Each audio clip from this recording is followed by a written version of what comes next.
வணக்கம் ஃப்ரெண்ட்ஸ். இப்போ நம்ம பார்க்க போகிறது டாக்டர் எஸ் தர்பாம்பால் அவங்கள பற்றி பார்க்குறோம். இவங்களோட இயற்பெயர் பார்த்திங்க அப்படின்னா சரஸ்வதி. இவங்களோட ஊர் பார்த்திங்கன்னா கருத்தட்டான்குடி கரந்தை அப்படின்னு சொல்லக்கூடியது. இது எந்த டிஸ்ட்ரிக்டில் இருக்குது அப்படின்னா தஞ்சாவூர் டிஸ்ட்ரிக்டில் இருக்குது. இவங்க வந்து மனிதாபிமானம் மற்றும் நல்ல எண்ணம் போன்றவை மூலம் மக்களுக்கு வந்து சேவை செஞ்சுட்டு இருந்திருக்காங்க. இவங்க ஒரு சீர்திருத்தவாதியும் கூட.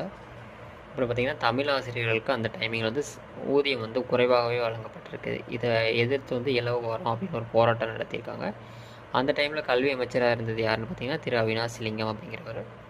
சென்னை மாணவர் மன்றம் அப்படின்னு ஒரு இயக்கம் நடத்தி தமிழில் வந்து நல்ல மதிப்பெண் பெறதுக்கும் அறிவை வந்து மேம்படுத்துறதுக்கும் நடத்தியிருப்பாங்க. அப்புறம் பார்த்திங்கன்னா ஈவே ராமசாமிங்கிற பெரியார் இருக்காங்களா, பெரியார்னு சொல்லக்கூடியவங்க. நம்ம பெரியாருக்கு பெரியாருங்கிற பட்டத்தை கொடுத்தது இவங்க தான். அப்புறம் எம்கே தியாகராஜ பாகவதருக்கு வந்து ஏலிசை மன்னர் அப்படிங்கிற பட்டத்தையும், எம்எம் தண்டபாணி அப்படிங்கிறவங்களுக்கு இசை அரசு அப்படிங்கிற ஒரு பட்டத்தையும் கொடுத்துருப்பாங்க. நம்ம டாக்டர் எஸ் தர்பாம்பால் அப்படிங்கிறவங்களுக்கு வீர தமிழண்ணே அப்படிங்கிற பட்டத்தை வந்து 1951 திருவிக்கா தலைமையில் நடந்த சென்னை மாணவர் மன்றம் மணி விழாவின் போது சிதம்பரநாதர் செட்டியார் அப்படிங்கிறவர் மூலம் கொடுத்துருப்பாங்க. 1975 வந்து தமிழ்நாடு அரசு வந்து விதவை மறுமணம் செய்ய நிதி உதவி வழங்கும் திட்டத்திற்கு டாக்டர் எஸ் தர்பாம்பால் அப்படிங்கிற ஒரு பெயர் வந்து சூட்டியிருக்காங்க. Thank you friends.